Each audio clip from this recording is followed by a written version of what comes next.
Well, they've certainly been controversial, sparking fears of increased crime. But do supervised consumption sites actually lead to more crime? Canadian researchers analyzed a decade of Toronto police data to find out whether the fears lined up with the facts. CTV's Beth Macdonell reports. A stray bullet from a fight outside a safe consumption site killed mom of two, Caroline Hubner-Macarat. It's a tragedy that cast a spotlight on crime and public safety near the facility.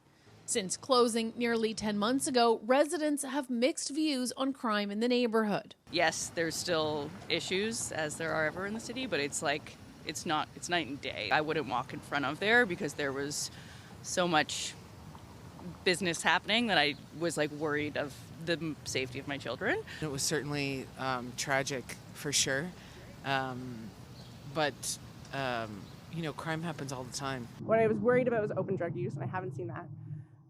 What I have seen a lot of is car break-ins in the recent months. So, I don't know, I would say it's been mostly steady. Now, a new study looks at the association between the sites and some local Toronto crime. Using Toronto police data over 10 years within 400 meters of the sites, researchers tracked assaults, auto thefts, break-and-enters, robberies, thefts over $5,000, bike thefts, and thefts from vehicles. In general, there was not an immediate increase in localized crime following the implementation of these sites compared to before they were introduced. And in some cases, even there was a decline over time, which is pretty positive findings. The exception, break-and-enters. When sites opened, there was an immediate increase before declining over about 3 years. And they found increases at some specific sites. We did see increases in assaults, particularly I think it's in South Riverdale, which is in fact where the incident with the mom occurred. So in some ways, we are corroborating their feelings. We're not dismissing or ignoring them. The study looked at crime as sites opened across Toronto in 2017. While there are still a handful still operating today, the Ontario government ordered many near schools and daycares to shut in March 2025. Assuming that the people that use supervised consumption sites are the people committing these crimes.